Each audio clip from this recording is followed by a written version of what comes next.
तो students, network problem की वजह से ये प्रॉब्लम आ गई थी। तो अभी तक हमने 17 क्वेश्चन जो यूनिट नंबर 1 से लेकर के यूनिट नंबर 5 तक के 2-2 मार्क्स के क्वेश्चन किए।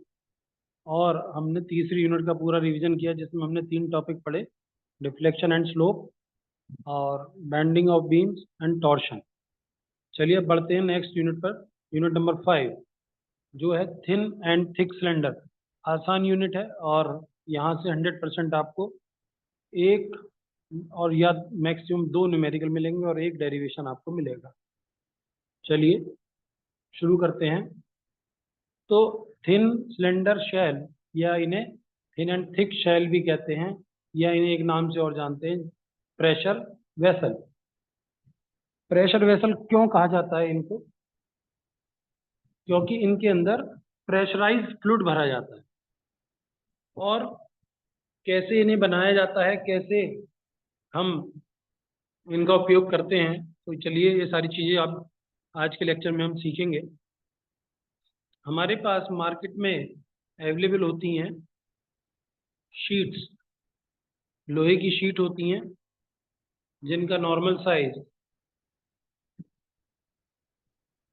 अवेलेबल होता है 3 फीट बाई 6 फीट की, या 4 फीट बाई 8 फीट की। दोनों ही साइज में हमें उपलब्ध होती हैं। इन शीट के द्वारा हम प्रेशर वेसल्स को बनाते हैं। कैसे बनाते हैं?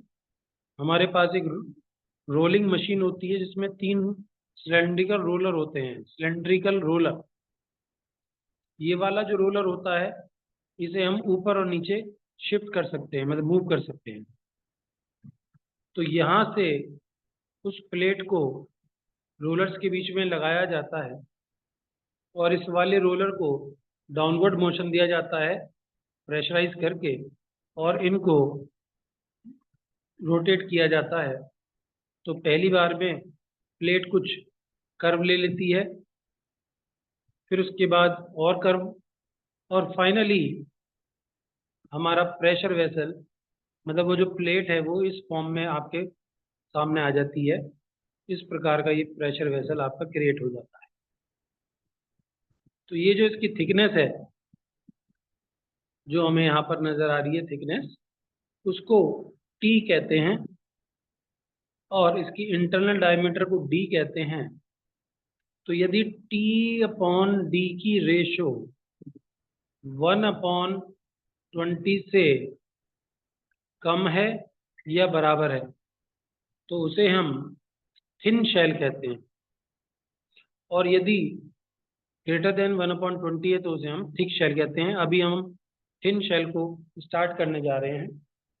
Thin shells basically low pressure के लिए यूज होते हैं, मतलब up to 30 mega newton per metre square के प्रेशर तक हम थिन शेल्स का यूज करते हैं।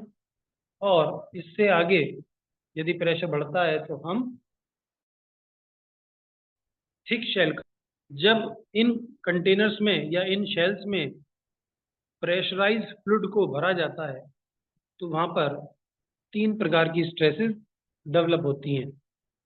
नंबर 1, जिसे हम हूप स्ट्रेस या सर्कमफेरेंशियल स्ट्रेस के नाम से जानते हैं, और इसका सिंबल होता है सिग्मा सफिक्स एच या सिग्मा सफिक्स सी।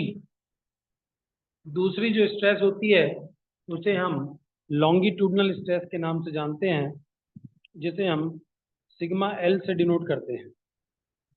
तीसरी स्ट्रेस होती है रेडियल स्ट्रेस, जिसे हम सिग्मा आर से डिनोट करते हैं।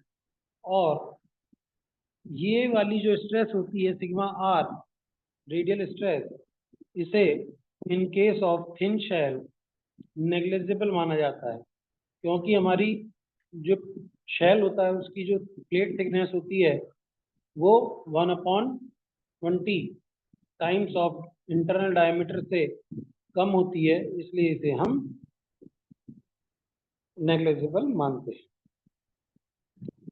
चलिए आगे बढ़ते हैं। अब हम एक एक करके सभी स्ट्रेसेस के बारे में जानकारी लेंगे। जैसा कि मैंने बताया था कि सबसे पहले हमारे सामने सर्कमफेरेंशियल स्ट्रेस या हुप स्ट्रेस। तो यदि आपका सिलेंडर है जो कि दिखाया गया है इस प्रकार से, और इसके अंदर फ्लूइड भरा हुआ है। तो अब हमें ये जो तीनों स्ट्रेस जिनकी एनालिसिस करनी है उनको निकालने के लिए हमें एक लॉजिक पे काम करना है कि इसके अंदर का जो फ्लूइड है वो इसे बर्स्ट करने की कोशिश करेगा, इसे तोड़ने की कोशिश करेगा, और जो इस कंटेनर की वॉल थिकनेस है और जो इसकी स्ट्रेंथ है वो इसको रोकेगी, मतलब बस्ट होने से रेजिस्ट करेगी। तो कुल मिलाकर के यदि एक लाइन आप यहाँ पर देख रहे हैं, जो इक्विलिब्रियम इक्वेशन है कि बस्टिंग फोर्स जो होना चाहिए वो रेजिस्टिंग फोर्स के बराबर होना चाहिए या इससे कम होना चाहिए। बस्टिंग फोर्स कभी भी रेजिस्टिंग फोर्स से ज़्यादा नहीं होना चाहिए, अदरवाइज कंटेनर आपका बस्ट कर जाएगा। तो यदि इसके अंदर जो फ्लूइड भरा हुआ है उसका प्रेशर P है।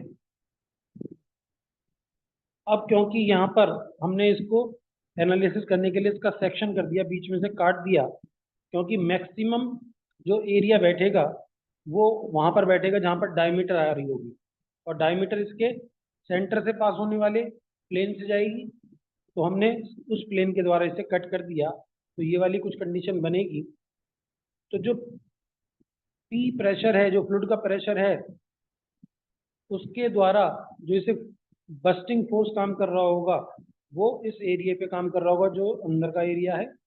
और क्योंकि ये एक कर्व्ड सरफेस है, तो कर्व्ड सरफेस में हमेशा जो काम करता है वो प्रोजेक्टेड एरिया काम करता है।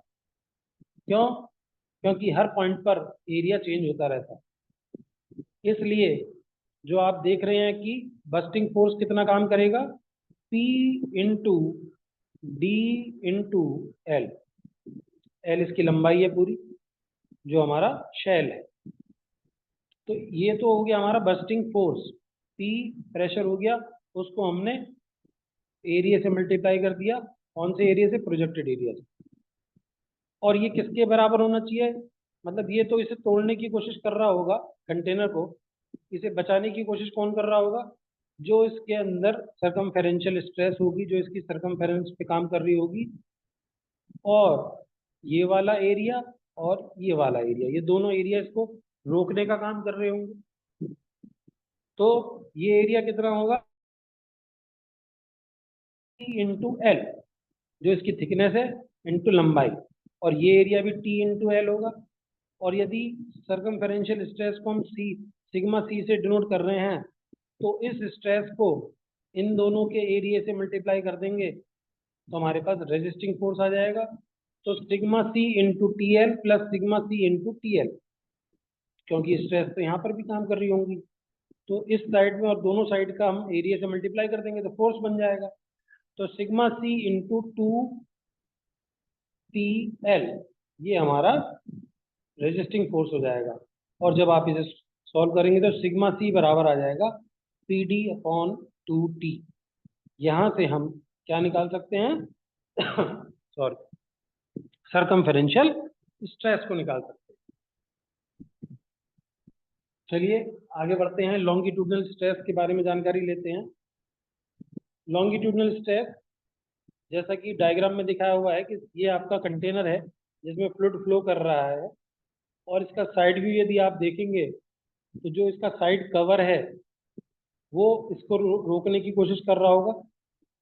तो इसकी लंबाई यदि L है और सिग्मा L को हमने लॉन्गिट्यूडनल स्ट्रेस माना है, तो इस जो ये जो आपका कवर है, जो साइड में यहाँ पर भी एक कवर लगा हुआ है और यहाँ पर भी, तो यदि इस कवर का एरिया देखें तो pi upon 4 D square, internal diameter का स्क्वायर। तो इतना तो बस्टिंग फोर्स काम कर रहा होगा, और इसे रेजिस्ट कौन करेगा? सिग्मा एल इंटू, आप यदि इस थिकनेस को कट कर दें और इसको ऐसे खोल लें तो इसका एरिया कितना हो जाएगा? 2 पाई, या पाई इंटू डी, या 2 पाई आर कह लो, या पाई इंटू डी कह लो, बात एक ही है। सरकमफेरेंस का होता है 2 पाई आर, और 2 आर हो जाता है डी, तो ये हो गया पाई इंटू डी, और ये हो गई थिकनेस टी। यही तो इसको रोकने की कोशिश कर रहा होगा। तो हमारा रेजिस्टिंग फोर्स कितना हो जाएगा, sigma L into pi D T. तो यहाँ से आपकी सिग्मा एल बराबर आ जाएगी P D upon 4T। Next, maximum shear stress. क्यों? क्योंकि सिग्मा आर तो इसमें होगी नहीं, क्योंकि हम थिन शेल की बात कर रहे हैं जिसकी थिकनेस डायमीटर के 1/20 टाइम से कम होती है। तो थिकनेस के कम होने की वजह से सिग्मा आर का इफेक्ट जो होता है वो उसे हम नेग्लिजिबल मान करके चलते हैं, इसलिए सिग्मा आर को इसमें नहीं कंसीडर करते। तो maximum shear stress, basically shear stress का फॉर्मूला क्या होता है, sigma X minus sigma Y upon 2 और इंटू साइन 2 थीटा। अब यदि हमें इसकी मैक्सिमम वैल्यू चाहिए तो इसकी मैक्सिमम वैल्यू होनी चाहिए, इसकी मैक्सिमम वैल्यू कितनी होती है, 1 साइन 90। तो टाउ मैक्स कितना हो जाएगा, sigma X minus sigma Y upon 2। और यदि tau max sigma X minus sigma Y upon 2 हो गया तो सिग्मा एक्स और सिग्मा वाई, हमारे पास दो स्ट्रेस हैं, सर्कमफेरेंशियल और लॉन्गिट्यूडनल, और ज्यादा कौन सी है, सर्कमफेरेंशियल, क्योंकि वो है सिग्मा सी बराबर पी डी अपॉन 2T, और सिग्मा एल बराबर क्या है, पी डी अपॉन 4T। तो उन दोनों की वैल्यू यहाँ पर हमने पुट कर दी, और टाउ मैक्स या मैक्सिमम शियर स्ट्रेस बराबर आ गया पी डी अपॉन 8T। तो यदि आप इसे इसी सीक्वेंस में याद रखेंगे कि सिग्मा सी, सिग्मा एल और टाउ मैक्स, तो सिग्मा सी तीनों के फॉर्मूले सेम है, केवल पहले वाले में 1/2 आना है, दूसरे वाले में 1/4 आना है, तीसरे वाले में 1/8 आना है, या 1/2 की पावर 1, 1/2 की पावर 2 और 1/2 की पावर 3। बस सीक्वेंस आपको सही से याद होना चाहिए कि सीक्वेंस सबसे पहले सर्कमफेरेंशियल, फिर लॉन्गिट्यूडनल, फिर tau max, maximum shear stress. Next topic आपका design of thin cylindrical shell. Designing का क्या मतलब है, डिजाइनिंग का मतलब यह है कि यदि मुझे कहीं से कोई ऑर्डर मिलता है और मुझे बताया गया कि ये जो कंटेनर है इसकी इंटरनल डायमीटर मुझे इतनी चाहिए और ये कंटेनर इतना प्रेशर सहन कर सके और इसका मटेरियल ये होगा, तो जो भी मटेरियल होगा सबसे पहले उस मटेरियल के अकॉर्डिंगली हमें सिग्मा सी की वैल्यू डिजाइन डाटा बुक से मिल जाएगी।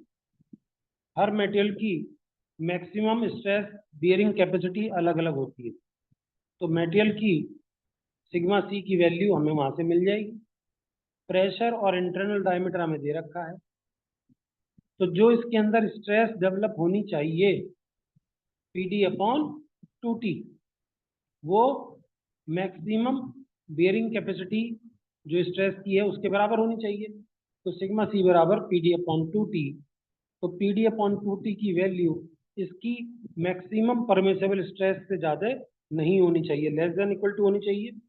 तो हमने इस फॉर्मूले को यूज़ करा और यहाँ से T की वैल्यू आ गई, T must be greater than equal to P D upon 2 sigma T। तो यहाँ से जो भी वैल्यू आएगी P D upon 2 sigma T की, सपोज ये वैल्यू आ जाती है 8.4 mm, तो हमें जो टी लेनी पड़ेगी वो लेनी पड़ेगी 9 mm, या 9 mm की यदि अवेलेबल नहीं है प्लेट, तो जो भी मार्केट में स्टैंडर्ड साइज अवेलेबल है उस साइज की हमें इससे अगले साइज की, सपोज 10 mm अवेलेबल है तो वो हमें लेनी पड़ेगी, जिससे कि हमारा डिज़ाइन सेफ साइड पर रहे। जो वैल्यू आई है उससे नेक्स्ट अवेलेबल वैल्यू हमें हमेशा लेनी चाहिए। नेक्स्ट, कि यदि ये जो सिलेंड्रिकल शेल अभी हमने देखा था, इसको यहाँ पर हमने जो कवर लगाए थे इसके, वो फ्लैट कवर लगा दिए, मतलब यहाँ पर एक प्लेट का टुकड़ा लेकर के इसको हमने कवर कर दिया था। लेकिन यदि ये जो कवर हैं दोनों तरफ ये हेमी स्फेरिकल लगा दिए जाएं, उससे प्रेशर भी रिड्यूस होता है और उससे कुछ अच्छे रिजल्ट्स भी हमें मिलते हैं। तो जैसा कि आपकी स्क्रीन पर है कि cylindrical shell with hemispherical ends. और इसमें हमें निकालना क्या है, बेसिकली हमें ये निकालना है कि यदि हम इसके एंड्स को हेमी स्फेरिकल बना दें तो वो जो एंड बना रहे हैं हेमी स्फेरिकल, उनकी थिकनेस मतलब T2 की वैल्यू कितनी होनी चाहिए।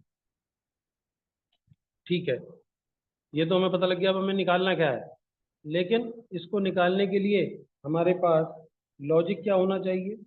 लॉजिक हमारे पास ये होना चाहिए कि जहां पर ये दोनों एंड्स जुड़ रहे हैं सिलेंड्रिकल शेल से, उस जगह पर जो स्ट्रेन डेवलप हो रही है वो समान होनी चाहिए। मतलब ये जो यहाँ पर जहाँ पर इसका कनेक्शन हो रहा है इस एंड का सिलेंड्रिकल पोर्शन के साथ में, हेमिस्फेरिकल एंड्स का या कवर का, तो यहाँ पर हमारी स्ट्रेन जो है वो इक्वल होनी चाहिए। तभी हमारा कोई भी यहाँ से लीकेज नहीं होगा या कोई भी किसी भी प्रकार का डिस्टॉर्शन नहीं होगा। तो हम पहले सिलेंड्रिकल शेल में निकालेंगे स्ट्रेन, फिर हम हेमिस्फेरिकल में निकालेंगे स्ट्रेन, और दोनों को बराबर कर देंगे। तो वहां से एक हमारा फॉर्मूला डेवलप हो जाएगा T2 और T1 में। तो सबसे पहले हम क्या करेंगे कि सिग्मा C1 सिलेंड्रिकल पोर्शन के लिए लिख लिया, PD/2T1। लॉन्गिट्यूडनल के लिए लिख लिया सिलेंड्रिकल पोर्शन के लिए PD/4T1। ये दोनों फॉर्मूले अभी आपको बताए। अब यदि हमें स्ट्रेन निकालनी है तो sigma C1/E minus new into, new की जगह हम 1/m लिख सकते हैं। बेसिकली 1/m, ये न्यू 1/m ये क्या है, पॉइजन्स रेशो, जो आपने पढ़ा होगा पॉइजन्स रेशो। क्योंकि सिग्मा एल और सिग्मा सी एक दूसरे के परपेंडिकुलर हैं, तो परपेंडिकुलर डायरेक्शन की लॉन्गिट्यूडनल स्ट्रेन को न्यू से मल्टीप्लाई कर देते हैं तो उसके परपेंडिकुलर डायरेक्शन की स्ट्रेन बन जाती है। क्योंकि न्यू बराबर जो होता है वो होता है हमारा, क्या होता है, lateral strain upon longitudinal strain. तो हमने लेटरल लॉन्गिट्यूडनल में न्यू की मल्टीप्लाई कर दी तो लेटरल बन गई। लेटरल का मतलब क्या है, इस लॉन्गिट्यूडनल के परपेंडिकुलर। तो हम अभी सर्कमफेरेंशियल स्ट्रेन निकाल रहे हैं, तो सिग्मा C1/E माइनस न्यू की जगह 1/m यूज किया है, तो 1/m सिग्मा L1/E। दोनों के वैल्यूज को पुट करके, सिग्मा C1 की और सिग्मा L1 की वैल्यूज को पुट करके हमारा ये फॉर्मूला बन गया PD/4T1E 2 माइनस 1/m। अब हम बात करेंगे हेमी स्फेरिकल एंड्स की। हेमी स्फेरिकल एंड्स में सिग्मा सी की वैल्यू क्या होगी, सिग्मा C2 बराबर PD/4T2। ये कहाँ से आया, ये फॉर्मूला अभी आगे हम ड्राइव करेंगे। अभी आप इसको याद कर लीजिए कि सर्कमफेरेंशियल के लिए सिग्मा सी ही होती है, केवल एक ही स्ट्रेस होती है स्फेरिकल पोर्शन के लिए, क्योंकि स्फेरिकल में लॉन्गिट्यूडनल डायरेक्शन कुछ होती नहीं है। जिस भी डायरेक्शन में देखोगे तो आपको सर्कमफेरेंशियल स्ट्रेस ही मिलेगी, और उसका फॉर्मूला यही निकल करके आता है PD/4T2। अब यदि हम सर्कमफेरेंशियल स्ट्रेन निकालेंगे हेमी स्फेरिकल पोर्शन में तो कैसे निकालेंगे, वही जो ऊपर करा है वही हम यहाँ पे करेंगे। सिग्मा C2/E माइनस 1/m, क्योंकि इसके परपेंडिकुलर जो लॉन्गिट्यूडनल बैठती है डायरेक्शन उसमें भी सिग्मा C/E ही होगा, तो उसमें हम 1/m की मल्टीप्लाई कर देंगे तो ये इक्वेशन हमारी जनरेट हो जाएगी। और सिग्मा C2 की वैल्यू ये वाली पुट कर देंगे तो हमारे पास ये स्ट्रेन आ जाएगी हेमी स्फेरिकल पोर्शन में। और अभी हमने इक्विलिब्रियम के लिए क्या कहा था कि दोनों स्ट्रेन बराबर होनी चाहिए, तो दोनों को हमने बराबर पुट कर दिया और सॉल्व कर लिया दोनों को बराबर पुट करके। तो T2/T1 बराबर m-1/2m-1, ये फॉर्मूला जनरेट हो गया। और m की वैल्यू रखेंगे जो भी हमें दी हुई होगी पॉइजन रेशो, तो उसके अकॉर्डिंगली जब भी आप देखेंगे तो T2 की वैल्यू हमेशा T1 के कम आएगी, T1 से बहुत कम आएगी। तो यहाँ पर हमने T2 को निकाल करके अपनी डिजाइनिंग के अनुसार उसका मटेरियल सेव कर लिया, कॉस्ट की सेव कर लिया। तो ये फॉर्मूला अपने आप में बड़ा इंपॉर्टेंट है और न्यूमेरिकल में काम आएगा, तो आपको याद भी रखना है। चलिए आगे बढ़ते हैं। चेंज इन डायमेंशन मतलब जब किसी थिन सिलेंड्रिकल शेल में फ्लूइड भरा जाएगा तो वो उसकी डायमेंशन में क्या परिवर्तन करेगा, इसकी जानकारी अब इन फॉर्मूलों से निकालेंगे। इसमें लगभग कुछ पोर्शन पहले वाले डेरिवेशन का ही है। जैसे कि आप देख रहे हैं कि सिग्मा सी की वजह से स्ट्रेन कितनी डेवलप होगी, सिग्मा सी अपॉन ई, और सिग्मा एल की वजह से कितनी होगी, sigma l upon e, Hooke's के नियम से। तो नेट सर्कमफेरेंशियल स्ट्रेन कितनी डेवलप होनी चाहिए, sigma c upon e minus 1/m sigma l upon e. और बेसिकली सर्कमफेरेंशियल स्ट्रेन क्या है, डेल्टा डी अपॉन डी। तो ये लाइन आपने इससे लिख दी।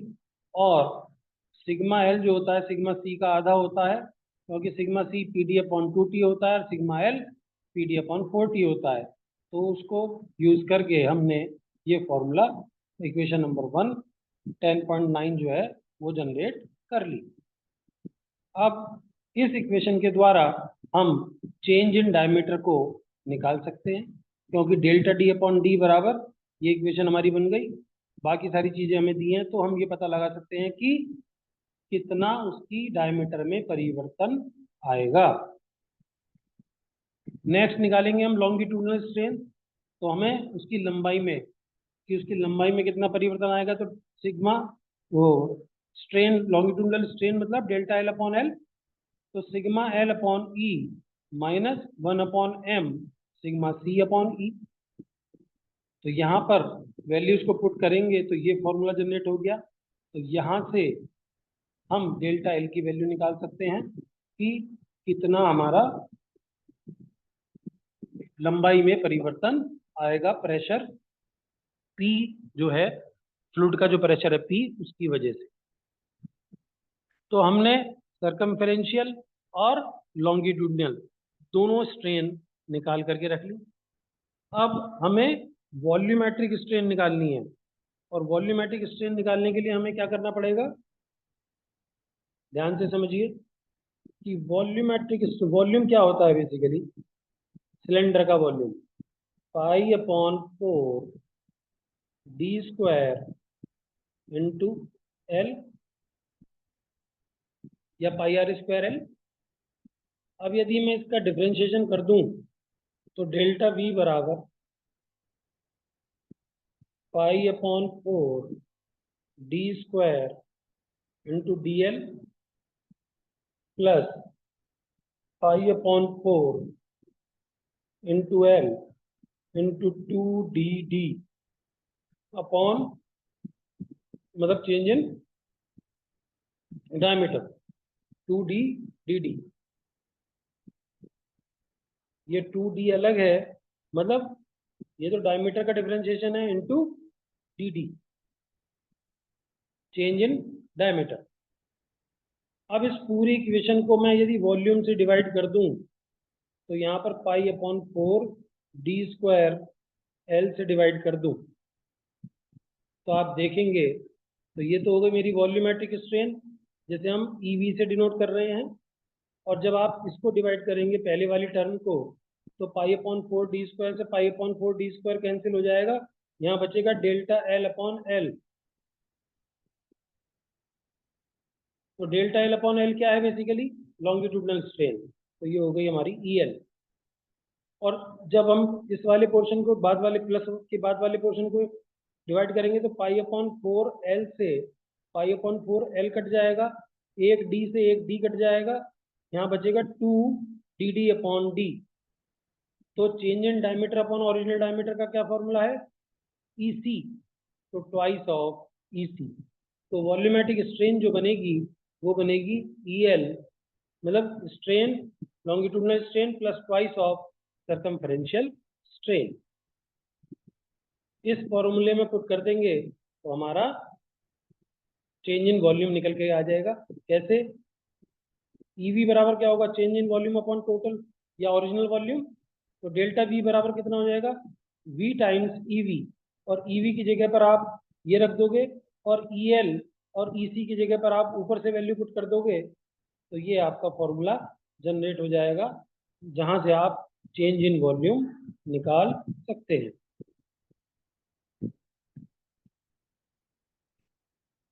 तो finally P D V upon 2 TE 5/2 - 2/m, ये आपका चेंज इन वॉल्यूम का फॉर्मूला जनरेट हो गया, और वॉल्यूम आपका π/4d² × L होता है।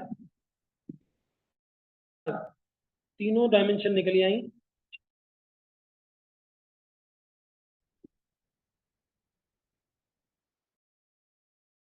इक्वेशन से। चेंज इन लेंथ निकालना है तो यहाँ से निकाल लेंगे, और चेंज इन वॉल्यूम निकालना है तो नेक्स्ट पेज पर जो हमने अभी फाइनल इक्वेशन लिखी है वो यहाँ से हम निकाल सकते हैं इस वाले फॉर्मूले से। तो अब हम तीनों की तीनों कि उसके अंदर कितना परिवर्तन आया, लंबाई में, डायमीटर में या वॉल्यूम में, वो तीनों चीजें हम निकाल सकते। Now spherical shell, spherical shell जैसा कि अभी आपको मैंने बताया, जैसे एक फुटबॉल होती है, तो उसकी कोई सी भी डायरेक्शन देखोगे तो आपको क्या मिलेगा, केवल सिग्मा सी। तो लॉन्ग एक डायरेक्शन को यदि मैं सिग्मा सी मानता हूं तो उसके परपेंडिकुलर सिग्मा एल हो जाएगा, लेकिन सिग्मा एल और सिग्मा सी की दोनों की वैल्यू सेम आएगी, इसलिए हम इस फॉर्मूले के लिए अपनी equilibrium equation pipe bursting force बराबर रेजिस्टिंग फोर्स को यूज करेंगे। तो कैसे करेंगे, इसको बीच में से कट कर देंगे, और कट करने के बाद देखेंगे कि जो इसके अंदर फ्लूइड भरा हुआ है उसके द्वारा कितना बस्टिंग फोर्स काम कर रहा है। तो ये आपका हो गया बस्टिंग फोर्स, और sigma C into pi D into T, that is your resisting force. तो यहाँ से सिग्मा सी बराबर पी डी अपॉन 4T आ गया। और अभी आपको पता है जो हमने पिछले डेरिवेशन में निकाला था जिसमें सिलेंड्रिकल शेल के दोनों तरफ हमने हेमी स्फेरिकल एंड्स लगाए थे, तो वहां पर सिग्मा सी बराबर पी डी अपॉन 4T का उपयोग हमने किया था। नाउ एफिशिएंसी, इन्हें हम बिल्टअप शेल्स भी कहते हैं, मतलब जहां पर जोड़ आ जाता है, क्योंकि कोई भी शीट है तो उस सिंगल शीट में से ही सारे पीस बन जाएं संभव नहीं है, क्योंकि जितनी डायमीटर बढ़ती चली जाएगी हमें शीट उतनी ही बड़ी चाहिए। तो उसके लिए हम लोग क्या काम करते हैं कि शीट्स में वेल्डिंग करते हैं, और उस वेल्डिंग पे जो जोड़ आते हैं उनकी एफिशिएंसी को यूज करके हम सिग्मा सी के लिए इस फॉर्मूले को यूज कर देते हैं कि सिग्मा सी बराबर P D upon 4T into efficiency of the joint, जिसके द्वारा हम सिग्मा सी की वैल्यू को फाइंड आउट कर सकते हैं। अब स्पेरिकल के केस में भी हमें यदि चेंज इन डायमेंशन निकालना है तो कैसे निकालेंगे, बिल्कुल सेम प्रोसीजर रहेगा, लेकिन यहाँ पर अंतर सिर्फ इतना आएगा कि इसमें चेंज इन डायमीटर ही निकल पाएगा और चेंज इन वॉल्यूम ही निकल पाएगा। तो चलिए फिर से निकाल सेम चीज को यूज करके हम निकालते हैं डेल्टा डी अपॉन डी, जिसे हम सर्कमफेरेंशियल स्ट्रेन या डायमीट्रल स्ट्रेन कहते हैं, sigma c upon e minus 1/m sigma c upon e. तो sigma c upon e common आ जाएगा, बचेगा क्या, 1 - 1/m, और सिग्मा सी की वैल्यू क्या है स्फेरिकल के केस में, पी डी अपॉन 4T। तो ये फॉर्मूला आपका चेंज इन डायमीटर निकालने का तैयार हो गया। अब यहाँ पर यदि मैं वॉल्यूमेट्रिक स्ट्रेन निकालना चाहता हूँ तो वो 3 टाइम्स ऑफ द सर्कमफेरेंशियल स्ट्रेन के बराबर होती है। क्यों, क्योंकि जो वॉल्यूम होता है वो होता है pi upon 4/3 pi R cube. जो स्फेयर का वॉल्यूम होता है वो 4/3 पाई आर क्यूब होता है, और यदि इसे लिखोगे डायमीटर की टर्म्स में तो पाई डी क्यूब अपॉन 6 होगा, आर की जगह आप d/2 लिख देंगे। अब यदि आप इसका डिफरेंशिएशन करें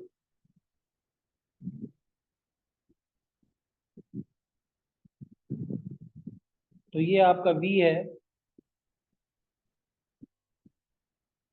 तो dV will be equals to pi upon 6 into 3D² into dd, change in diameter. अब इसको यदि वॉल्यूम से डिवाइड कर दोगे आप, तो पाई अपॉन 6 से पाई अपॉन 6 कैंसिल हो जाएगा, 3 से 3 कैंसिल हो जाए, नहीं 3 यहीं पर रहेगा, 3 नहीं कटेगा, और d² से d³ कैंसिल हो जाएगा, तो आपका बचेगा ये 3 इंटू dd या डेल्टा d अपॉन d, और ये क्या है हमारी सर्कमफेरेंशियल स्ट्रेन EC, और ये क्या है हमारी EV, तो EV बराबर थ्राइस ऑफ EC, यही फॉर्मूला हमने अभी यहाँ पर यूज किया है कि EV बराबर थ्राइस ऑफ E, और EV क्या है डेल्टा V अपॉन V, तो यहाँ से डेल्टा V बराबर EV इंटू वॉल्यूम, और EV की जगह पर 3VE लिख दिया हमने, और इस E की वैल्यू ऊपर से उठा करके यहाँ पर आपने रख दी, तो आपके पास ये फॉर्मूला डेवलप हो गया चेंज इन वॉल्यूम का, और चेंज इन डायमीटर तो आप ऊपर से निकाल सकते ही हैं। तो ये दो फॉर्मूले आपके स्फेरिकल के केस में काम करेंगे, चेंज इन डायमीटर और चेंज इन वॉल्यूम।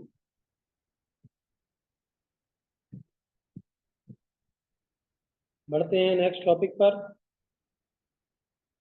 जो कि है हमारा थिक सिलेंडर। मतलब आपकी ये आधी यूनिट खत्म हो गई है, और थिक सिलेंडर का मतलब थिक नाम आते ही कि उसकी थिकनेस जो है वो डायमीटर के 1/20वें भाग से ज़्यादा है। तो क्योंकि थिकनेस बढ़ गई, और थिकनेस बढ़ने की वजह से अब हम जो हमारी रेडियल स्ट्रेस है उसको नेग्लिजिबल नहीं मान सकते, और यदि उसे हम नेग्लिजिबल नहीं मानेंगे तो इसकी एनालिसिस करने के लिए लेम्स नाम के वैज्ञानिक ने एक थ्योरी दी थी, जिसे हम लेम्स थ्योरी के नाम से जानते हैं। मोस्ट इंपॉर्टेंट कैटेगरी में ये डेरिवेशन आता है, 100% हर बार इसके आने की संभावना रहती है, और 100 की बजाय 200% कहूँगा कि इसके ऊपर एक न्यूमेरिकल आना ही आना है। तो अपनी कंसंट्रेशन को दोबारा थोड़ा हाई पे ले जाएं, क्योंकि ये जो अब टॉपिक शुरू हो गया है, यहाँ से आपको दो न्यूमेरिकल या एक न्यूमेरिकल एक डेरिवेशन 100% मिलना है। थिन में से आपको एक मिलना है, चाहे वो न्यूमेरिकल आ जाए चाहे वो डेरिवेशन आ जाए कोई सा, लेकिन यहाँ से आपको या तो एक डेरिवेशन वो भी लेम्स इक्वेशन का, और साथ में एक न्यूमेरिकल या दो न्यूमेरिकल आपको यहाँ से प्राप्त होंगे। चलिए बढ़ते हैं आगे, लेम्स थ्योरी के बारे में समझते हैं। सबसे पहले लेम्स इक्वेशन को ड्राइव करने से पहले हम अजम्पशंस के बारे में, और अजम्पशंस आप ये मान के चलें, जो आपका ये सब्जेक्ट है जिसका नाम है engineering mechanics and strength of materials, इसमें जो अजम्पशन है चाहे वो कहीं पर भी हो, सभी अजम्पशन में कुछ अजम्पशन तो बिल्कुल कॉमन है। जैसे सबसे पहली अजम्पशन है material should be homogeneous and isotropic, ये आप कोई सा भी डेरिवेशन आ जाए उसमें अजम्पशन के रूप में लिख करके आ सकते हैं। दूसरा, ये भी आपका बिल्कुल वही है जो बेंडिंग और टॉर्शन में, कि plane section perpendicular to longitudinal axis of the cylinder remains plane after the application of internal pressure. Internal pressure का क्या मतलब है, फ्लूइड, फ्लूइड को भरने के बाद भी वो प्लेन ही माने जाएंगे। तीसरा, जो कि हुक्स लॉ को बताता है, the material is stress with in the elastic limit, जो मेटेरियल है वो ओबे करता है हुक्स के नियम का। और चौथी नंबर वाली जो आपकी अजम्पशन है, all the fibres of the materials are free to expand और contract independently without being constrained by the adjacent fibre. ये थोड़ी सी अलग है, लेकिन तीन आप देख रहे हैं, तीन तो आपकी बिल्कुल सेम है, कि जो आपके फाइबर हैं मेटेरियल के वो फ्री टू एक्सपेंड और कॉन्ट्रैक्ट, वो फ्री हैं, और उनपे उनके बराबर वाली जो लेयर है वो कोई भी प्रभाव नहीं डाल रही है। चलिए इसको आगे डेरिवेशन को बढ़ाते हैं। अब इसमें जो चीज़ें हम मान करके चल रहे हैं वो क्या क्या है? R1 R2 इंटरनल और outer radius, length of the cylinder L, P1 जो आपका फ्लूइड भरा गया है उसका प्रेशर, P2 जो बाहर से प्रेशर आ रहा है जिसे आप एटमॉस्फेरिक प्रेशर भी मान सकते हैं, या हम कहीं ऐसी जगह पर काम कर रहे हैं जहाँ पे बाहर का प्रेशर भी एटमॉस्फेरिक प्रेशर से अलग है। सिग्मा आर रेडियल स्ट्रेस जिसको हम नेग्लिजिबल नहीं मान सकते।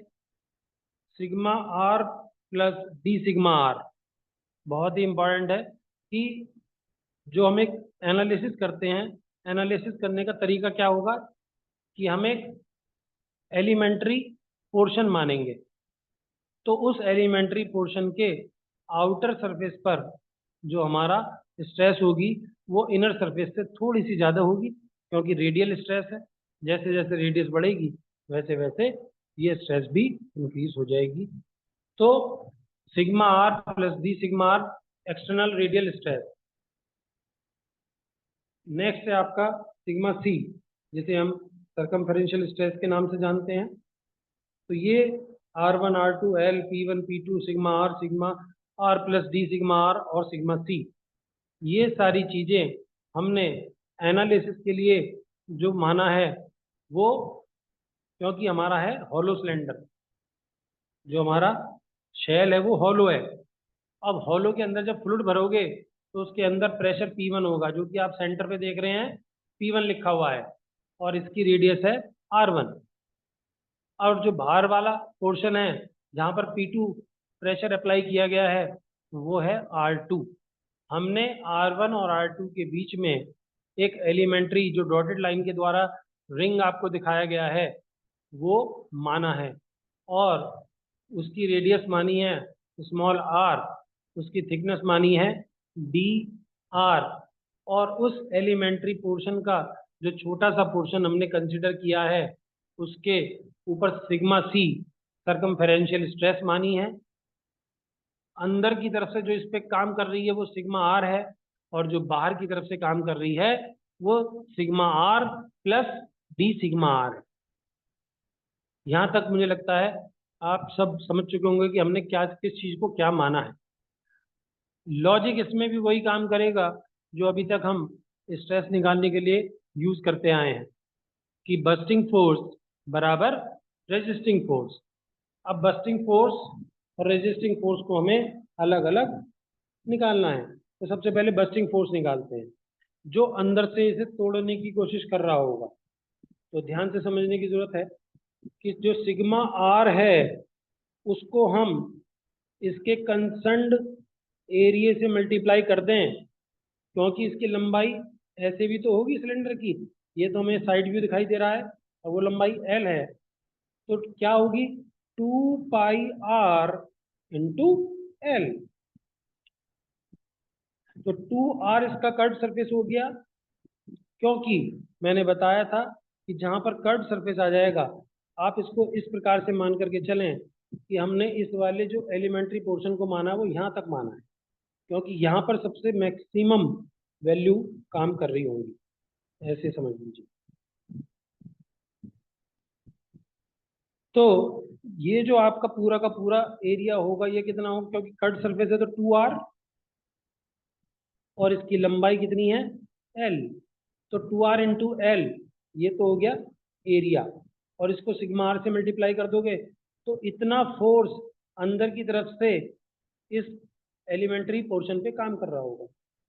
लेकिन अपोजिट डायरेक्शन से भी कुछ sigma are plus D sigma R काम कर रही है, तो उसको हम दोबारा से एरिया से मल्टीप्लाई करेंगे, और क्योंकि वो अपोजिट डायरेक्शन से काम कर रही है तो उसे माइनस कर देंगे, तो sigma are plus D sigma are into यहाँ से बाहर तक की देखिए कितनी हो जाएगी, ये हो जाएगी 2r प्लस 2dr, क्योंकि अंदर से अंदर की कितनी थी 2r, और dr इस तरफ की और dr इस तरफ की, तो 2r प्लस dr इंटू इसके लिए भी तो लंबाई l ही होगी, तो हमने sigma r into 2RL minus sigma are plus D sigma R जो बाहर से काम कर रहा है into 2R plus D are into L. तो ये हमारा नेट बस्टिंग फोर्स आ गया।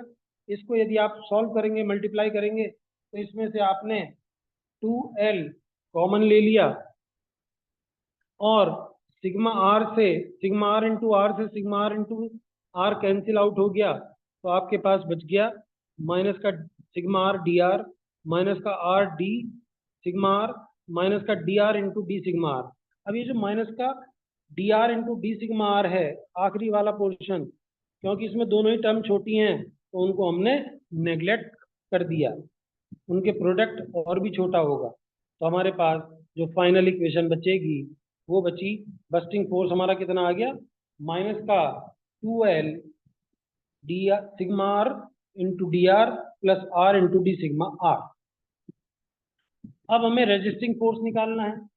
अब यहाँ पर क्योंकि हमने यहाँ तक का एक पोर्शन लिया था एनालिसिस के लिए, तो यहाँ पर सर्कमफेरेंशियल स्ट्रेस काम कर रही होगी सिग्मा सी, और यदि आप इसको ध्यान से देखोगे तो डी आर इस तरफ से हो गया और डी आर इस तरफ से हो गया, तो 2dr इंटू एल, ये इसकी लंबाई हो जाएगी। तो इतनी हमारे पास सिग्मा सी इंटू 2dr इंटू एल, ये हमारे पास रेजिस्टिंग फोर्स आ गया। यदि दोनों फोर्स आपके निकल गए, बस्टिंग फोर्स बराबर रेजिस्टिंग फोर्स, तो इन दोनों को बराबर करना है और बराबर करके हमने इसको अरेंज कर लिया, तो ये इक्वेशन हमारी तैयार हो गई। तो ये जो डेरिवेशन है ये थोड़ा सा समझने वाला है कि सबसे पहले क्या करना है, बस्टिंग फोर्स निकालना है, रेजिस्टिंग फोर्स निकालना है, दोनों को बराबर करना है और हमें इसको सिग्मा सी बराबर इस फॉर्म में लिख लेना है, जो कि हमारी इक्वेशन नंबर 11.1 तैयार हो गई। अब इसके बाद सेकंड स्टेप क्या करना है हमें, क्योंकि जो इसके अंदर फ्लूइड भरा हुआ है उसके लिए लॉन्गिट्यूडनल स्ट्रेस तो कांस्टेंट रहेगी, और यदि लॉन्गिट्यूडनल स्ट्रेस कांस्टेंट है तो इसकी स्ट्रेन भी कांस्टेंट रहेगी। तो स्ट्रेन निकाल लेते हैं, लॉन्गिट्यूडनल स्ट्रेन, और उसको कांस्टेंट करना है। ध्यान से समझिए, ये हमने लॉन्गिट्यूडनल स्ट्रेन निकाली sigma l upon e minus new, new की जगह 1/m ले रहे हैं हम, तो 1/m sigma c upon e और माइनस, लेकिन यहाँ पे प्लस है तो plus sigma are upon E into 1/m। अब क्वेश्चन दिमाग में आ रहा है कि ये प्लस क्यों आ गया सर? ये इसलिए आ गया बच्चों क्योंकि जो सिग्मा आर है वो यहाँ पर कंप्रेसिव स्ट्रेस है। देखिए ध्यान से आप, ये देखिए sigma R is basically compressive stress for container. ये देखिए ये कंप्रेस कर रही है कंटेनर को, तो यहाँ पर कंप्रेसिव स्ट्रेस डेवलप हो रही है। तो कंप्रेसिव जहाँ पर आ जाएगी तो वहाँ पर माइनस का साइन आएगा, और वैसे तो माइनस का साइन ही था वहाँ पर, लेकिन माइनस माइनस प्लस हो गया, इसलिए वहाँ पर सिग्मा आर वाले में प्लस का साइन हमने यूज कर लिया। तो मुझे उम्मीद है ये लाइन आपको समझ में आ गई होगी। अब इस लाइन के द्वारा यदि आप देखें तो ये कांस्टेंट है, इसको बराबर कांस्टेंट कर दिया।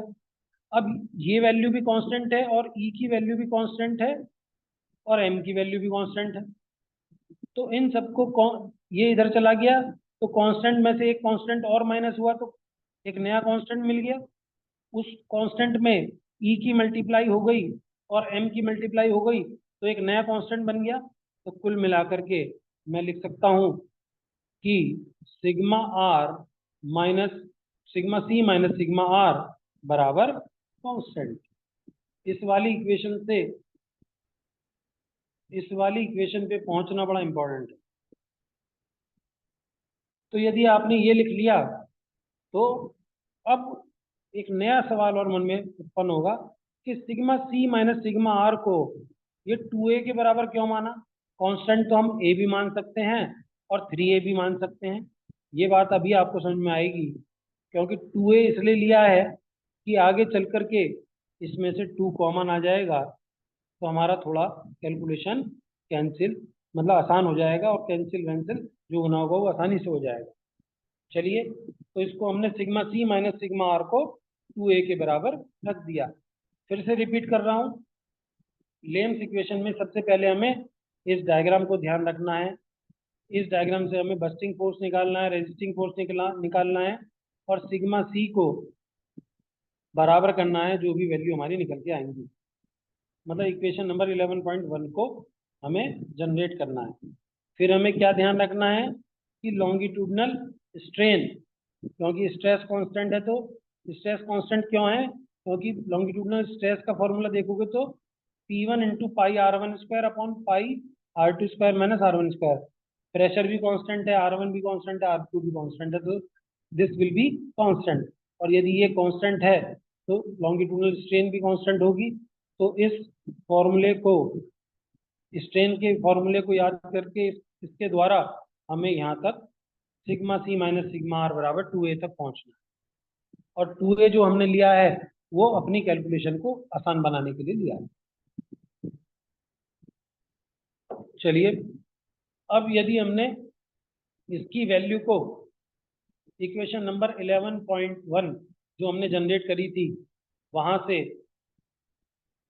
तो सिग्मा सी यहाँ से आ गया सिग्मा आर प्लस 2a, और सिग्मा आर प्लस 2a को हमने पिछली वाली इक्वेशन में रख दिया जो हमने अभी जनरेट करी थी, सिग्मा सी की जगह सिग्मा आर प्लस 2a। तो अब हमारे पास सिग्मा आर की इक्वेशन जनरेट हो गई कि सिग्मा आर प्लस 2a बराबर माइनस का sigma are minus R D sigma are upon D are.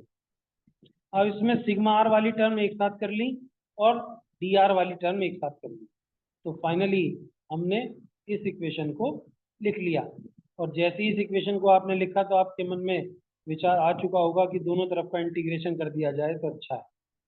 और इंटीग्रेशन जैसे ही करा हमने तो ये वाली term log sigma are plus a हो गई, और ये माइनस की वजह से ये हो जाएगा 1/r²। तो ये हो गया लॉग आर की पावर -2 या 1/r² भी लिख सकते हैं उसे। और हमने यहाँ पर इंटीग्रेशन कांस्टेंट को log b मान लिया।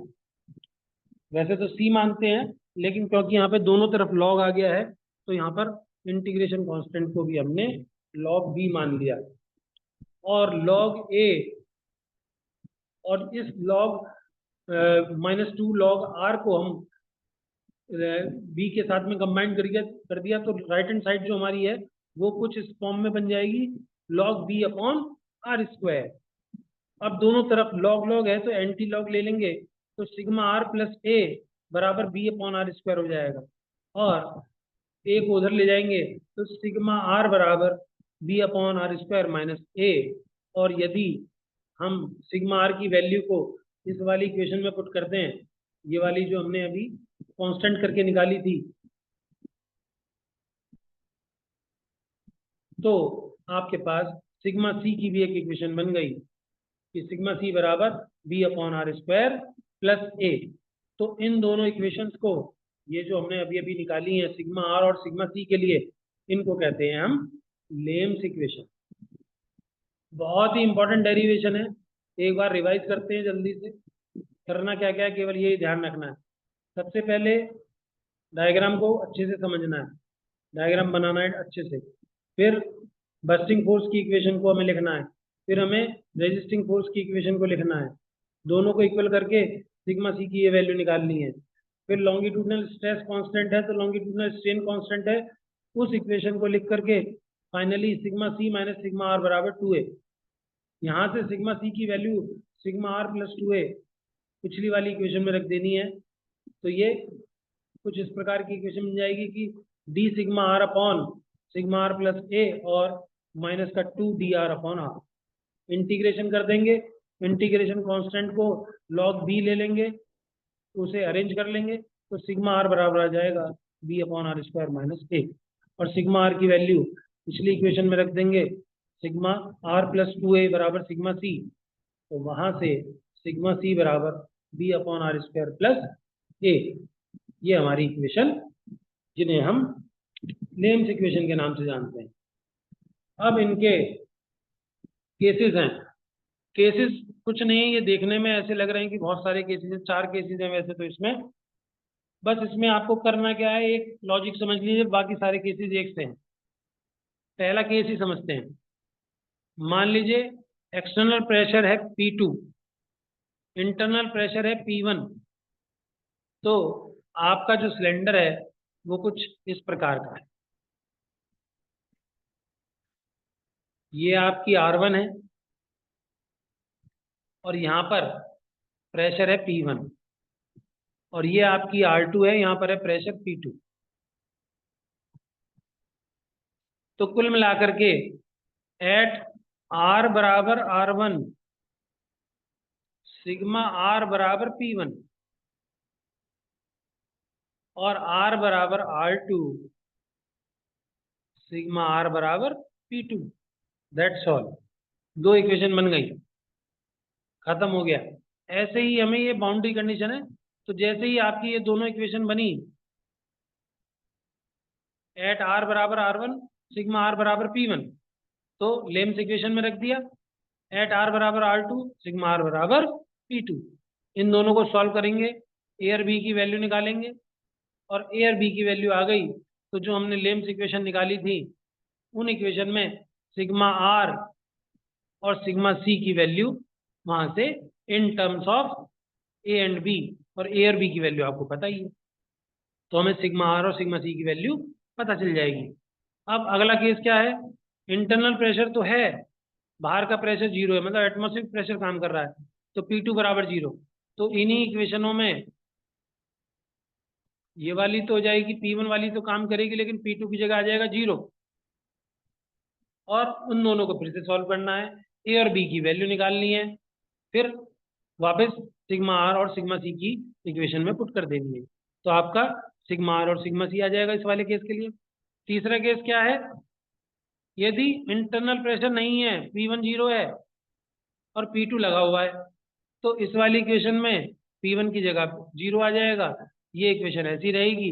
फिर से दोनों को सॉल्व करना है, ए और बी की वैल्यू निकालनी है, और सिग्मा आर और सिग्मा सी की वैल्यू आप निकाल लेंगे।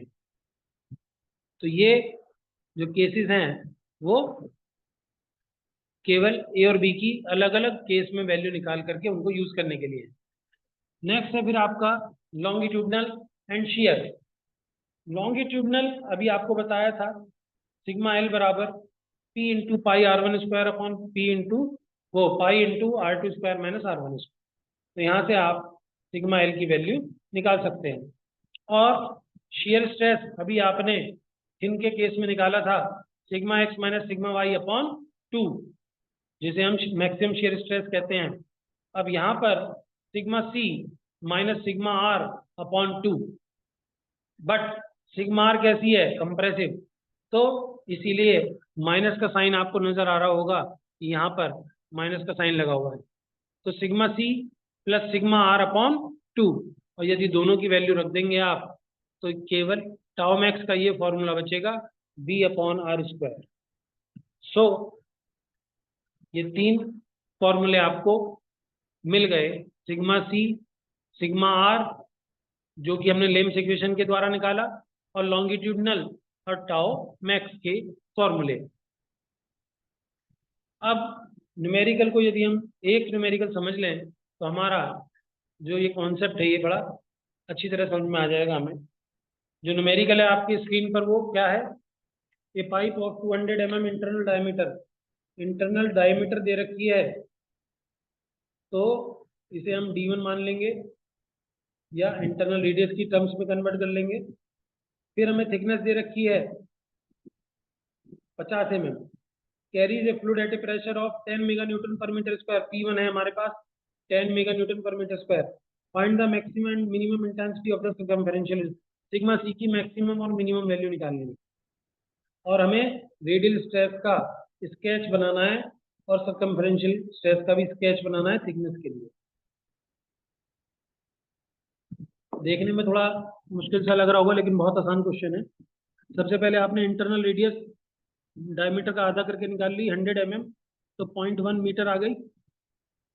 एक्सटर्नल रेडियस कैसे निकलते हैं कि जो इंटरनल रेडियस होती है उसमें थिकनेस को ऐड कर दो, या जो इंटरनल डायमीटर होती है उसमें थिकनेस का 2 गुना जोड़ दो। कैसे, ध्यान से समझिए। ये आपकी, ये है आपका D1, और दोनों तरफ क्या है, थिकनेस T, और यहाँ पर भी है T। तो D+2T, तो जो आउटर डायमीटर होगी वो कितनी होगी, D+2T। तो इसी फॉर्मूले से हमने पहले आउटर डायमीटर निकाली और फिर उसका रेडियस निकालने के लिए उसका आधा कर दिया। तो 150 mm या 0.15 मीटर आपकी आ गई। क्योंकि सभी हम ऐसा यूनिट में काम कर रहे हैं तो इन सबको मीटर में लेकर के चलेंगे। प्रेशर हमें मेगा न्यूटन में दे रखा है। सिग्मा आर का ये फॉर्मूला होता है लेम्स के इक्वेशन के द्वारा, और सिग्मा सी का ये फॉर्मूला होता है। अब हमें ये पता है ये कौन सा केस है, इसमें P1 दे रखा है, P2 0 है। तो एट आर बराबर 0.1 मीटर, सिग्मा आर बराबर 10 mega newton per metre square, ये, और एट आर बराबर R2 मतलब 0.515, सिग्मा आर बराबर P2 बराबर 0। तो दोनों इक्वेशंस को यूज करके हमारी ये दो इक्वेशन जनरेट हो जाएंगी। इन दोनों इक्वेशंस को सॉल्व करके हमारा ए और बी की वैल्यू निकल के आ जाएगी। ए की वैल्यू 8 आ गई और बी की वैल्यू 0.18 आ गई। अब आपने सिग्मा सी और सिग्मा सी की वैल्यू इंटरनल और आउटर दोनों जगह पर निकाल ली। यदि आप आर की वैल्यू 0.1 मतलब इंटरनल इनर रेडियस पर निकाल रहे हैं तो सिग्मा सी की वैल्यू आई है 26 mega newton per metre square, और आउटर पे निकाल रहे हैं तो 16 मेगा न्यूटन, आर की बराबर 0.15 रख करके। अब आपको इसका डायग्राम ड्रॉ करना है। तो डायग्राम ड्रॉ करने के लिए आपको क्या काम करना है, ध्यान से समझिए सभी लोग, कि आपको एक्स और वाई एक्सिस बनानी है, और इस पॉइंट को जो इंटरनल वाली रेडियस है उसको मानना है R1। ये है आपका R1। अब यहां से इसमें थिकनेस जोड़ दोगे तो आपकी ये R2 हो जाएगी। इस प्रकार से आप उसको समझ सकते हैं। ये आपका ऐसे आ रहा होगा कंटेनर, और ये ऐसे आ रहा होगा, तो यही तो थिकनेस होगी उसकी। अब इस पॉइंट पर सिग्मा सी की वैल्यू कितनी है, 26, तो यहाँ पर आपने 26 लिख दिया। और इस पॉइंट पर सिग्मा आर की वैल्यू कितनी है, 10, तो यहाँ पर 10 लिख दिया। अब क्योंकि दोनों के फॉर्मूले में क्या है, आर स्क्वायर है, इसका मतलब पैराबोलिक है, तो हमें क्या करना है कि R2 पर सिग्मा सी की वैल्यू कितनी है, 16, और इन दोनों को मिला देना है पैराबोला के द्वारा। और R2 पर सिग्मा आर की वैल्यू कितनी है, 0, इसको भी पैराबोला के द्वारा मिला देना है। तो ये वाला डायग्राम आपका कहलाया जाता है, ये वाला डायग्राम जो आप अपने स्क्रीन पर देख रहे हैं। तो इस प्रकार से हम इनका वेरिएशन भी अलोंग द थिकनेस दिखा सकते हैं।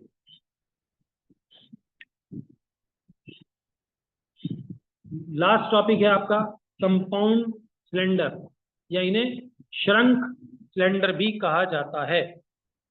कैसे बनाए जाते हैं ये, सबसे पहले ये बात समझने की है कि हमारे पास, और क्यों बनाए जाते हैं, क्योंकि जैसे जैसे हम हाई प्रेशर के लिए कंटेनर्स को बनाते हैं तो वैसे वैसे हमें थिकनेस को और ज़्यादा बढ़ाना पड़ता है। अब मार्केट में जो अवेलेबिलिटी है वो थिकनेस की, वो एक पर्टिकुलर थिकनेस की ही प्लेट अवेलेबल होती हैं। ऐसा नहीं है कि हमारा प्रेशर इतना हाई हो जाए तो हम ये कहें कि हमें आधे मीटर की मोटाई की प्लेट चाहिए।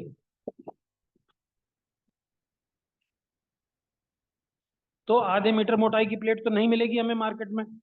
तो अब हम क्या करें जिससे, और हमें चाहिए प्रेशर के अकॉर्डिंगली तो चाहिए, तो अब हम ऐसे केस में क्या बनाते हैं, कंपाउंड सिलेंडर। और कंपाउंड सिलेंडर बनाने का क्या फायदा है कि जो प्रेशर है उसके अकॉर्डिंगली जो स्ट्रेस डेवलप हो रही है उन स्ट्रेसेस को रिड्यूस करना। कैसे बनेगा ये वाला सिलेंडर, ध्यान से समझते हैं। यदि हमारे पास दो सिलेंडर लेंगे हम, एक एक उससे कुछ बड़ा, दोनों हॉलो सिलेंडर होंगे।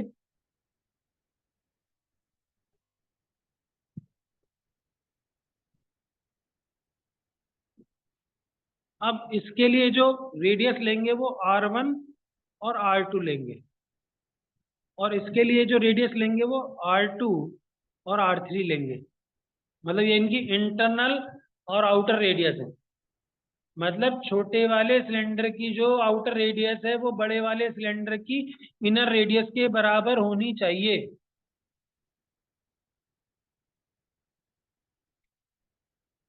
समझ में आ गया होगा कि जो छोटे वाला सिलेंडर है उसकी आउटर रेडियस बड़े वाले सिलेंडर की इनर रेडियस के बराबर होनी चाहिए। अब इस सिलेंडर पर हमें इस वाले सिलेंडर को फिट करना है। अब जब दोनों की रेडियस बराबर है तो फिट कैसे होंगे? तो हम क्या काम करेंगे कि इस वाले सिलेंडर को, बड़े वाले सिलेंडर को हम गर्म करेंगे, हीट दी जाएगी। जब हम हीट देंगे तो इसकी डायमेंशन एक्सपेंड होंगी, और जब वो एक्सपेंड होंगी तो हम इसके ऊपर उसको फिट कर देंगे, क्योंकि डायमेंशन एक्सपेंड हो गई। अब जब वो ठंडा होगा तो वो इसके ऊपर फिट हो जाएगा, क्योंकि वो श्रिंक होगा ठंडा होने पर, और इसीलिए इसका नाम श्रंक सिलेंडर भी रखा गया है। तो कंपाउंड सिलेंडर का जो बनाने का तरीका है वो आपको समझ में आ गया होगा। चलिए आगे बढ़ते हैं।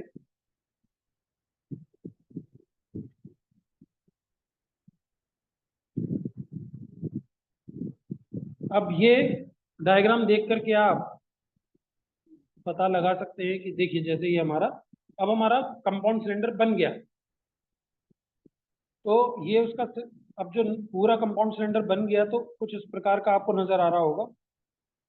लेकिन इसके बीच में एक वो वाली लाइन भी नजर आ रही होगी जहां छोटे वाले सिलेंडर का आउटर रेडियस आ रहा होगा और बड़े वाले सिलेंडर का इनर रेडियस, जबकि ये एक दूसरे पे फिट हो चुके हैं। तो यहाँ पर यदि ये जो सेंटर है उसको हम ये वाली लाइन मान लें सेंटर को, तो यहाँ से R1 डिस्टेंस पर ये वाला अंदर वाली ये जो रेडियस है ये R1 है। फिर R2 डिस्टेंस पर ये वो जंक्शन आ गया जहां पर दोनों सिलेंडर एक दूसरे के कांटेक्ट में है, और ये आउटर रेडियस आ गई बाहर वाली। तो हमारे पास तीन रेडियस हो गई, R1, R2, R3। और इसमें ट्यूब कौन सी हो गई? जो छोटा सिलेंडर है उसे हमने इनर ट्यूब के नाम से लिखा हुआ है, और जो बड़ा सिलेंडर है उसको हमने आउटर ट्यूब के नाम से लिखा हुआ है। अब केवल इसमें थोड़ी सी बात ऊपर वाले डायग्राम की समझने की है कि इनिशियली जब इसमें स्ट्रेस डेवलप हो रही होंगी तो इनिशियल स्ट्रेस टेंसाइल और कंप्रेसिव है। उसके बाद जब फ्लूइड भर दिया तो केवल टेंसाइल टेंसाइल है, और जब इन दोनों को कंबाइन कर दिया तो ऊपर वाली स्ट्रेस कुछ कम हो गई। यही काम है एक कंपाउंड सिलेंडर का। कैसे कैसे कम हुई और कैसे कैसे ये पूरा प्रोसेस हुआ, इसको हम डिटेल में पढ़ते हैं और समझते हैं कि, तो सबसे पहले हम इनिशियल स्ट्रेस निकालेंगे। अब इनिशियल स्ट्रेस निकालने के लिए आप अपनी स्क्रीन पर देख रहे हैं कि R2 रेडियस जहां पर जो आउटर ट्यूब है जब वो ठंडी हो रही होगी तो वो इनर ट्यूब पर एक प्रेशर लगा रही होगी उसे जकड़ने के लिए, क्योंकि दोनों को फिट होना है। इसलिए उस प्रेशर को हमने क्या नाम दिया है? Shrinkage pressure. तो एट R बराबर R2 जो प्रेशर है वो कितना है? श्रिंकेज प्रेशर P, जो आपकी स्क्रीन पर नजर आ रहा है आपको। P is the shrinkage pressure. अब हम लेम्स इक्वेशन का उपयोग करके देखिए कैसे कैसे करेंगे। सिग्मा R बराबर होता है B/R² माइनस ए, और सिग्मा C बराबर होता है B/R² प्लस ए। अब R बराबर R1, सिग्मा R बराबर 0। क्यों? अभी हमने इनिशियल स्ट्रेस निकालने के लिए अभी इसके अंदर फ्लूइड नहीं भरा है, तो अंदर तो खाली है। तो जब R बराबर R1, यहाँ पर कोई भी फ्लूइड का प्रेशर नहीं है, तो सिग्मा आर बराबर 0 होगा। और आर बराबर R2, यहाँ पर जो बाहर वाली ट्यूब है वो अंदर वाली ट्यूब पर श्रिंकेज प्रेशर लगा रही होगी, तो सिग्मा आर बराबर किसके होगा? श्रिंकेज प्रेशर के बराबर होगा। इन दोनों कंडीशंस को यूज करके, इस इक्वेशन को यूज करके हमने ए और बी की वैल्यू को निकालना है। इनर ट्यूब के लिए आ गई, ये आपके पास ए और बी की वैल्यू आ गई। अब हम आउटर ट्यूब की बात करेंगे। अब आउटर ट्यूब के लिए इनर रेडियस कितनी हो गई? R2, और आउटर रेडियस कितनी हो गई? R3। तो उसके लिए एट R बराबर R2, देखो आउटर ट्यूब की बात हो रही है, R बराबर R2, तो सिग्मा आर बराबर किसके होगा? श्रिंकेज प्रेशर के। और R बराबर R3, तो बाहर से तो कोई प्रेशर काम ही नहीं कर रहा, जो आउटर ट्यूब है उसके बाहर तो एटमॉस्फेरिक प्रेशर है। तो इन दोनों को सॉल्व करके भी ए डैश बी डैश की वैल्यू हमने निकाल ली। दोनों ही केस में ए बी की वैल्यू निकाल ली और ए डैश बी डैश की वैल्यू निकाल ली। हमारी इनिशियल स्ट्रेस आ गई, और जब ए और बी की वैल्यू आ गई, ए डैश बी डैश की वैल्यू आ गई, तो हम सिग्मा आर और सिग्मा सी की वैल्यू निकाल लेंगे। अब हमारा कंपाउंड सिलेंडर बन गया। अब हम बात करेंगे, अब इसके अंदर फ्लूइड भर देंगे। तो जब हमने फ्लूइड भरा, तो अब उसके अंदर R2 का कोई महत्व नहीं रहा। अब केवल जो कंपाउंड सिलेंडर है उसके अंदर दो ही बातें याद रखनी है, R1 रेडियस और R3 रेडियस। तो R1 रेडियस पर प्रेशर कितना होगा? फ्लूइड के प्रेशर के बराबर, और फ्लूइड का प्रेशर कितना माना है हमने? P1 के बराबर। और R3 पर फ्लूइड प्रेशर कुछ है ही नहीं, तो सिग्मा आर बराबर 0।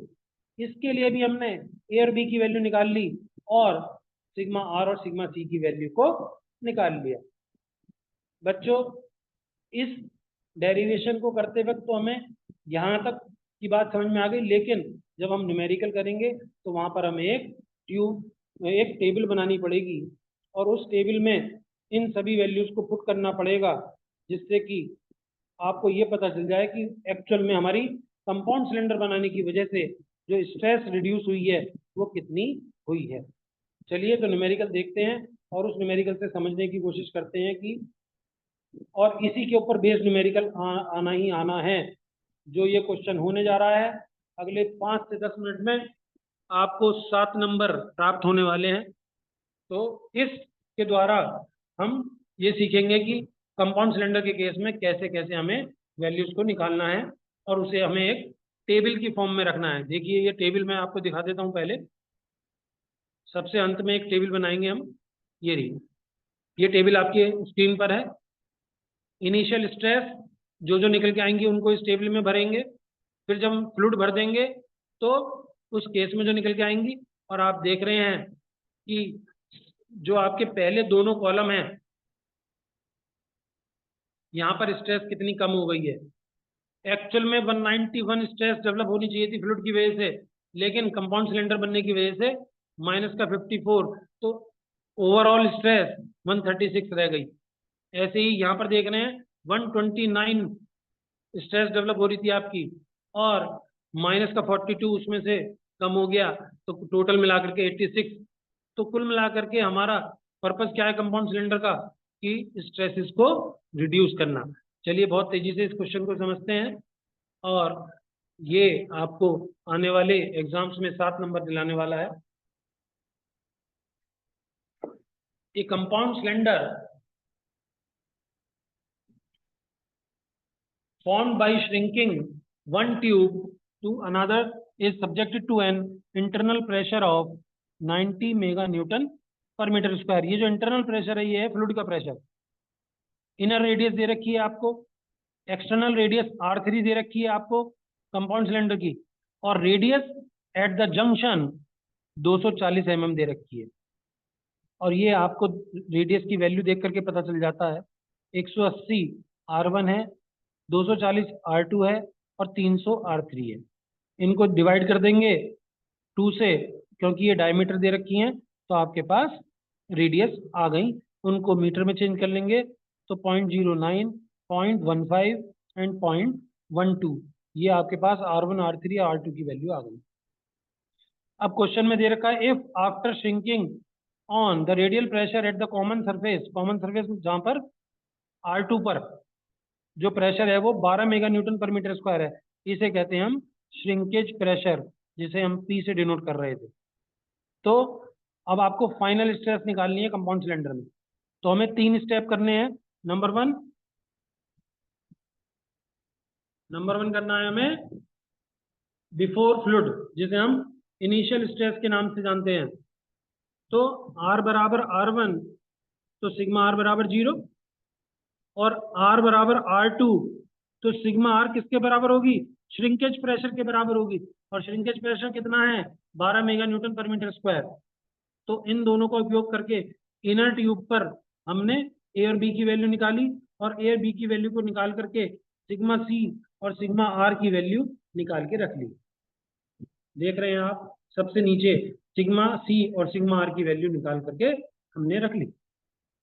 और इस केस में दोनों ही स्ट्रेस कंप्रेसिव आएंगी। चलिए आगे बढ़ते हैं। अब हमें आउटर ट्यूब पे निकालना है। आउटर ट्यूब पर एट R बराबर R2 सिग्मा R बराबर 0। आउटर ट्यूब एट R बराबर 0.12, R2 पर सिग्मा R बराबर श्रिंकेज प्रेशर, एट R बराबर R3 सिग्मा R बराबर 0। ये जो ऊपर है ये बेसिकली R3 है और ये R2 है। तो आउटर ट्यूब की बात कर रहे हैं, तो जहां पर R2 है वहां पर श्रिंकेज प्रेशर काम कर रहा होगा, और R3 पर प्रेशर 0 होगा, तो सिग्मा R की वैल्यू 0 हो जाएगी। तो यहाँ से हमने A डैश B डैश की वैल्यू निकाली, और A डैश B डैश की वैल्यू आ गई, तो हमने सिग्मा C और सिग्मा R की वैल्यू निकाल ली।